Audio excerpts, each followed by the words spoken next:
मोहमुग्धान् कथम तनुवशत्वान् बुद्ध के शान्यजेयं सुगतमगधरं वा वागधीशं से वा हितभविमभिवन्दे भासुरं श्रीजिनं वा।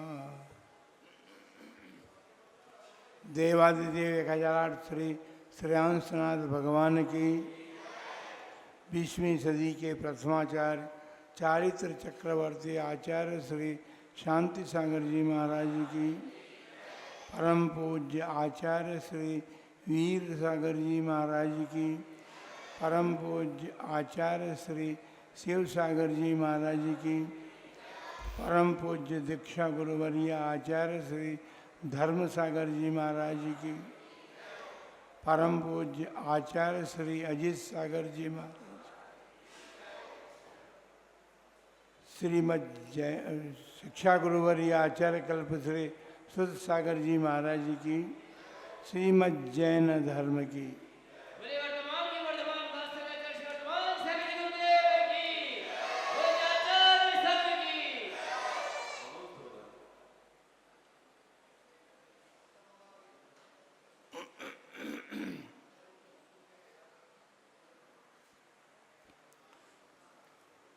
भगवान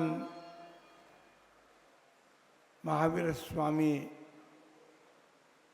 अंतिम तीर्थंकर थे हैं और अपन सभी उनके अंतिम तीर्थंकर के रूप में उनकी पूजा करते हैं।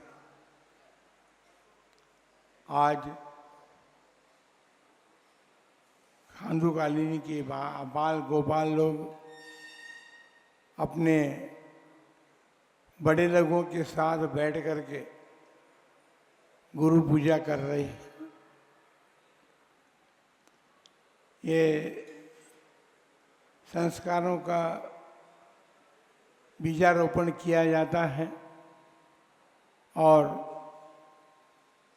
अपने परिवार के, अपने समाज के बुजुर्गों के साथ बैठ करके इन आबाल गोपाल ने पूजा की है, चाहे वो भगवान की करें या देव गुरु की करें, एक ही बात है। क्योंकि वर्तमान में देखा जाए तो भगवान हमारे सम्मुख नहीं है। हमने प्रतिमाओं में उन भगवान के गुणों का आरोपण करके और उनको भगवत्ता रूप में अपने जिनालय में विराजमान किया है। लेकिन गुरु अभी साक्षात मिल रहे हैं। जब गुरु साक्षात मिल रहे हैं तो एक सहज प्रश्न उपस्थित होता है कि भगवान तक पहुंचाने वाला कौन हो सकता है। भगवान तो साक्षात हमारे सम्मुख नहीं है, लेकिन भगवान के स्वरूप को बता करके हमें भगवान के प्रति श्रद्धा उपस्थित करने के में कारण कौन है? वे गुरुजन ही हैं। जो गुरुजन हमें भगवान का स्वरूप बताते हैं और केवल भगवान का ही स्वरूप नहीं बताते, हमें अपनी आत्मा का स्वरूप भी बताते हैं कि तुम्हारी आत्मा भी भगवान बनने योग्य है। तुम्हारी आत्मा में भी जिस प्रकार लकड़ी का ढेर लगा हुआ हो और उसमें अग्नि छिपी हो, दूध का बर्तन भरा हुआ है किंतु उसमें घृत छिपा हुआ है, उसे विधि पूर्वक प्रकट कर सकते हैं। उसी प्रकार हमारी आत्मा में भी भगवान बनने की शक्ति विद्यमान है और उस विद्यमान शक्ति के द्वारा हम अवलंबन लें ज्ञान का। ज्ञान हमारे जीवन को सुचारू रूप से चलाने के लिए काम में आता है। इसलिए हमारे ये बालकजन जो सामने बैठे हुए हैं, ये बड़ी बड़ी अंग्रेजी मीडियम की स्कूलों में पढ़ने के लिए भी जाते हैं, वहाँ से भी ज्ञान प्राप्त करते हैं। और उसके साथ साथ हमारे जिनालयों में जो धर्म की पाठशालाएं चलती है, उन पाठशाला में आकर के धर्म का ज्ञान भी प्राप्त करने का प्रयत्न और पुरुषार्थ करते हैं, क्योंकि धर्म के ज्ञान के बिना वह ज्ञान जो है, वह ज्ञान हमारे जीवन में इस अर्थ में तो कार्यकारी हो सकता है कि हम पढ़ लिख करके योग्य बन करके और अपने जीवन यापन का या अर्थ पुरुषार्थ का प्रयत्न कर सकें। लेकिन जो धर्म ज्ञान है, वो धर्म ज्ञान हमारे कल्याण का कारण है, और वह धर्म ज्ञान हमें शास्त्रों से प्राप्त होता है। शुद्ध पंचमी का पर्व आ रहा है, कल नहीं तो परसों आ जाएगा। पर शुद्ध पंचमी का अर्थ क्या है? पंचमी तो तिथि है, और शुद्ध शास्त्र को कहते हैं। पंचमी के दिन, ज्येष्ठ शुक्ला पंचमी के दिन हमने सर्वप्रथम शास्त्र को प्राप्त किया। भगवान महावीर स्वामी के पश्चात जो अनुबद्ध केवली हुए, उन अनुबद्ध केवली का मतलब है एक का निर्वाण होना और दूसरे का केवल ज्ञान होना, वो अनुबद्ध केवली कह जाते हैं। भगवान महावीर स्वामी ने निर्वाण प्राप्त किया, उसी दिन गौतम गणधर ने केवल ज्ञान प्राप्त किया था। गौतम गणधर ने जब केवल ज्ञान प्राप्त किया तो सुधर्मा स्वामी आदि जो सुधर्मा स्वामी ने केवल ज्ञान प्राप्त किया, सुधर्मा स्वामी जब मोक्ष को गए तो जम्बू स्वामी ने केवल ज्ञान प्राप्त किया। इस प्रकार ये अनुबद्ध केवलियों की परंपरा चली है। फिर उसके बाद शुद्ध केवली हुए, क्योंकि साक्षात अब केवली तो समाप्त हो चुके थे। अनुबद्ध केवलियों के बाद हमें शास्त्र बताते हैं कि 5 केवली और हुए जो अनुबद्ध तो नहीं थे, लेकिन उन्होंने केवल ज्ञान प्राप्त किया। श्रीधर केवली का अंतिम नाम आता है, जिन्होंने कुंडलपुर से निर्वाण प्राप्त किया है। तो ये केवली भगवान की परंपरा तो यहीं समाप्त हो गई, लेकिन उसके बाद केवलियों के द्वारा या गणधर प्रभुओं के द्वारा जो शास्त्रों की रचना हुई थी, उस रचना के आधार पर जिन्होंने शुद्ध ज्ञान प्राप्त किया था, वे शुद्ध केवली कहलाते हैं। शुद्ध केवलियों ने भी पूर्ण ज्ञान प्राप्त किया था। जिस प्रकार केवल ज्ञान होता है, तो केवल ज्ञान जो है वह संपूर्ण जगत को और उसके पदार्थों को जानने में समर्थ होता है। केवल ज्ञान 3 लोक और 3 काल की बातों को जानने में समर्थ है। उसी प्रकार शुद्ध के द्वारा जो सारे पदार्थों का ज्ञान प्राप्त करते हैं, तत्व ज्ञान प्राप्त करते हैं, वे शुद्ध केवली कहलाते हैं। उनका ज्ञान, शुद्ध ज्ञान भी इतनी सामर्थ्य रखता है कि वे भी चर अचर पदार्थों के ज्ञान को प्राप्त करने में समर्थ बनते हैं। लेकिन शुद्ध केवली भी सब समाप्त हो गए, उनका काल भी संपूर्णता को प्राप्त हो गया। तो फिर 11 अंग और 10 पूर्व के धारी मुनिजन हमें प्राप्त हुए, उनका काल भी समाप्त हो गया। तो अंगधारी केवल रह गए। 5 अंगधारी मुनियों से हमें भगवान की वाणी का आस्वादन करने का सौभाग्य प्राप्त हुआ। उसके बाद आचारांगधारी 4 मुनि हुए, जिन्होंने आचारांग, जो कि पहला शुद्ध ज्ञान का पहला अंग है, उस आचारांग के ज्ञान के धारी 4 मुनि हुए। और उनकी पूर्णता जब काल की हुई तो उसके बाद हमने अंग पूर्व के एक देशधारी मुनियों को प्राप्त किया, क्योंकि ये हुंडाव सरल काल है। और केवल ज्ञान से ज्ञान घटते घटते घटता चला गया। शुद्ध केवलियों के पास 12 द्वासांग का ज्ञान रहा, लेकिन उसके बाद 11 अंग 10 पूर्व अंग 11 अंग का और फिर आचार अंग का ज्ञान रहा। उसके बाद अरहत बलि आचार्य हुए, माघनंदी आचार्य हुए और धरसेन आचार्य हुए। धरसेन आचार्य जब हुए उस समय वेणाक नदी के तट पर एक सम्मेलन हो रहा था मुनियों का। उसे युग प्रतिक्रमण नाम दिया है आचार्यों ने। 5 वर्ष के बाद 5 वर्ष का एक युग होता है और 5 वर्ष के बाद जो है उस क्षेत्र के सभी मुनिजन, सभी संघों के मुनिजन एकत्रित होकर के और वहाँ अपनी अपनी सब बातें रखते, शंकाएँ रखी जाती थी।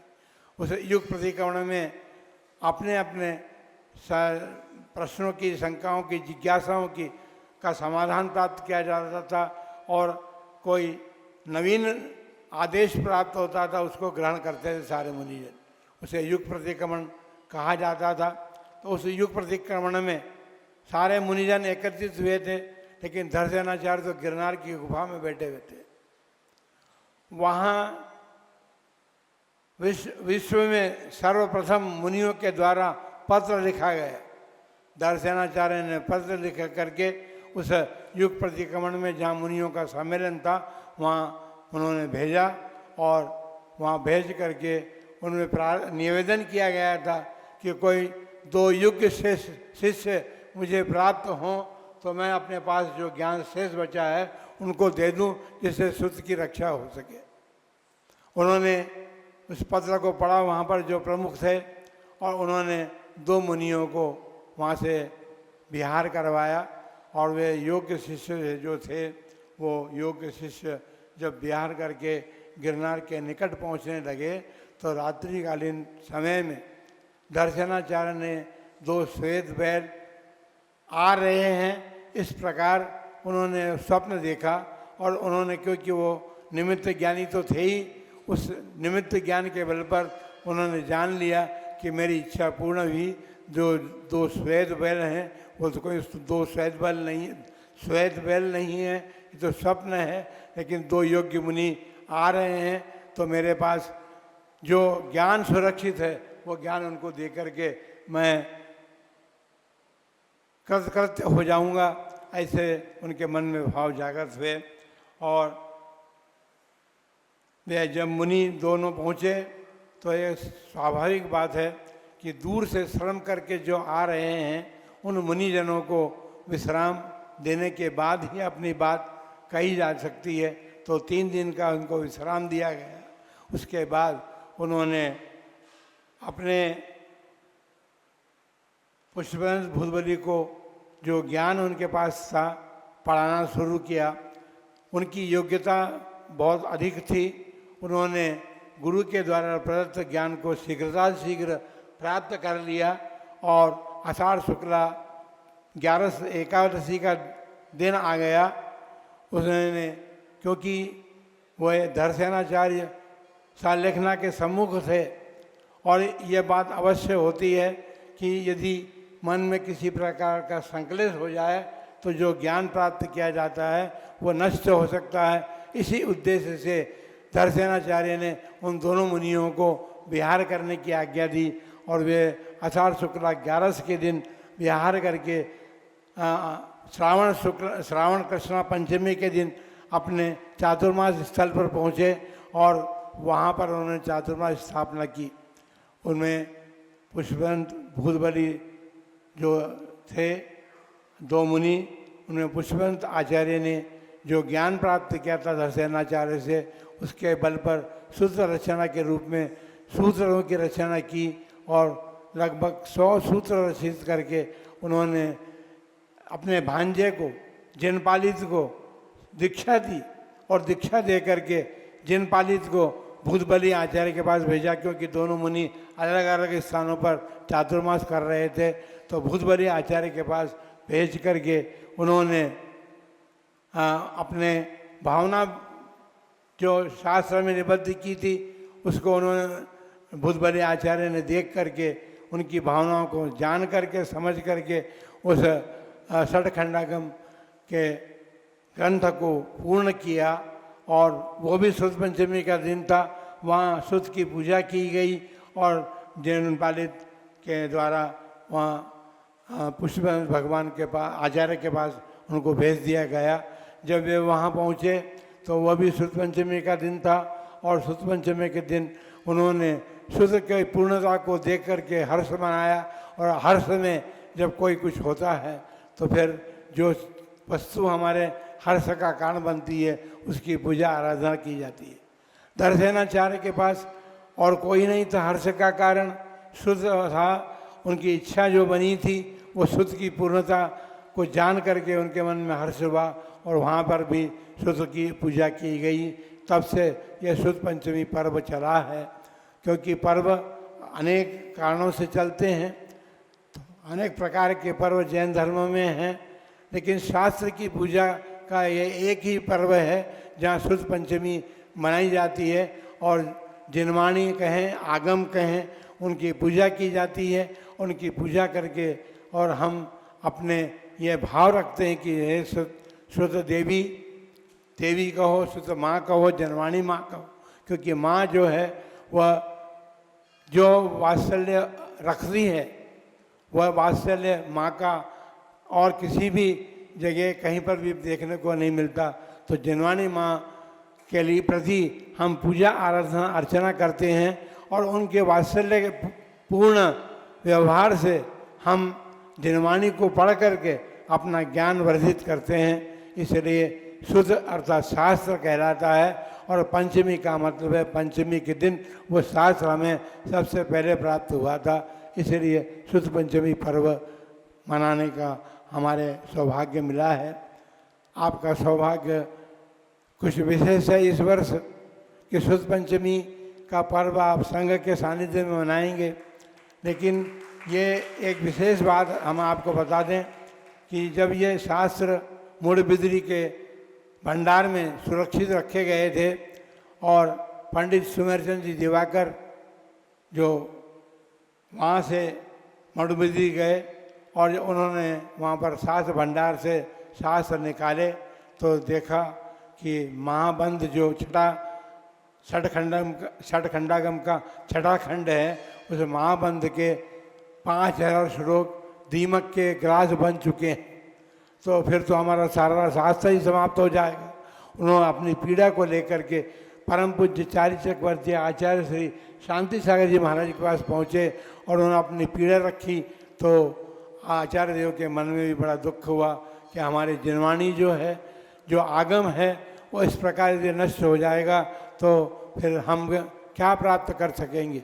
हमारे जिनवाणी की होली भी जली है, 6 महीने तक हमारे शास्त्रों की होली जलाई गई है और उसमें न जाने क्या क्या समाप्त हो चुका। समंतभद्र आचार्य ने इसी शुद्ध षटखंडागम की बड़ी टीका लिखी थी, वो टीका आज हमको उपलब्ध भी नहीं है। तो ये काल दोष है, काल दोष से बहुत से शास्त्र हमारे नष्ट हुए। तो आचार्य महाराज के मन में भावना जागृत हुई कि कोई बात नहीं, जो बचा है उसको तो हम सुरक्षित कर लें। तो उन्होंने ताम्रपत्र पर उनको अंकित करवाया और उसको अंकित करवा करके और सुरक्षित करवाया। 3 स्थानों पर वे ताम्रपत्र अभी सुरक्षित हैं, एक बम्बई कालावधी मंदिर में, एक आरा में और एक फल्टन के मंदिर में सुरक्षित हैं। इन 3 स्थानों पर वो ताम्रपत्र पर सुरक्षित की गई जो जिनवाणी है हमको उपलब्ध है। उसके बाद आचार्यों ने, हमको बड़ा आश्चर्य होता है और बड़ा सुखद आश्चर्य है कि चारी चक्रवर्ती आचार्य श्री शांति सागर जी महाराज के सम्मुख मूलाचार प्रकाशित नहीं हुआ था, छपा नहीं था, फिर भी वे अपनी चर्या का निर्दोष पालन कर रहे थे। किसी विद्वान ने उनसे प्रश्न किया कि महाराज जी ऐसा कैसे हो सकता है। तो आचार्य महाराज ने ये कहा था कि ऐसा हमें भाव जगता है कि हम पूर्व हो में भी दिगंबर मुनि रहे होंगे और मुनिचर्या का निर्दोष पालन हमसे हुआ होगा, वही उन्हीं संस्कारों के वश अब भी हम निर्दोष मुनिचर्या का परिपालन कर रहे हैं। उसके बाद अब आगामी काल में मुनि होंगे तो फिर मूलाचार का प्रकाशन भी उनके प्रेरणा से हुआ और मूलाचार ग्रंथ का प्रकाशन होकर के आज के वर्तमान के सब मुनियों को वो मूलाचार ग्रंथ उपलब्ध है। उसके बाद शास्त्र अनेक आचार्यों ने अनेक प्रकार के ग्रंथ लिखे हैं। चाहे हमारा जिनवाणी जो है वो 4 भागों में विभाजित है। प्रथमानुयोग, कर्णानुयोग, चरणानुयोग और द्रव्यानुयोग, ये 4 अंग में विभाजित है।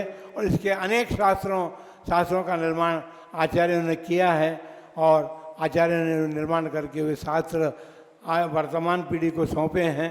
और वर्तमान पीढ़ी उसका स्वाध्याय करती है या नहीं करती है तो हमें मालूम नहीं है, लेकिन जो करते हैं वो उसका रसास्वादन करते हैं। जो जिनवाणी का रसास्वादन करना चाहता है, जिनवाणी में क्या लिखा है, क्या कहा है हमारे आचार्यों ने, हमें क्या शिक्षा दी है। प्रथमानी योग में जो महापुरुष हुए हैं, 63 सलाह का महापुरुषों का वर्णन उसमें पाया जाता है।